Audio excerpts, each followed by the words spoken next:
Асыл апам өмүрүмдүн тумары, бир өзүңсүң рызкымдын мунары. Сенсиз апа бир тыйынга арзыбайт, бул жашоону мага бир да жыргалы деп Ысык Көл облусунун Ысык Көл районуна караштуу Чоң Өрүктүү айылынын кымбаттуу тургуну Асылым апам Асанкожоева Алтынгүл Амантуровнаны 9 январь өздүк майрамы менен куттуктайбыз. Каалайбыз узун өмүр, бакыт талай, жаз айындай жагымдуу жарык манай. Жашоонун алдыбызда туу ашуусун, ашыңыз арыбастан дагы далай деп ардактуу апакебизге канча ырсаптарын арнасак дагы аздык кылат. Кут болсун ушул жаш курагыңыз, Кудайдан узун өмүр сурарыбыз. Балдардын бактысына чырмалышып, көп жашап, көптү көрүп уланыңыз. Ушул жаш курагыңыз куттуу болсун.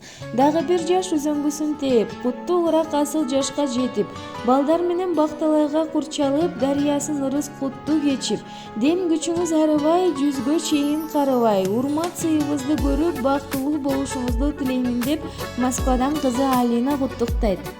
Балузат апагем, арузат апагем, арубага апасыз, жыргалымсыз,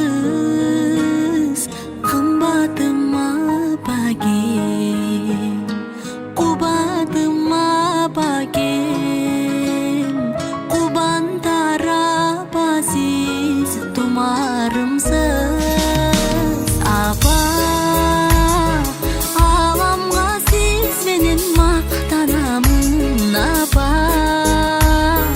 Мен сизди Меккеге алып барамын, апа.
tumarımsın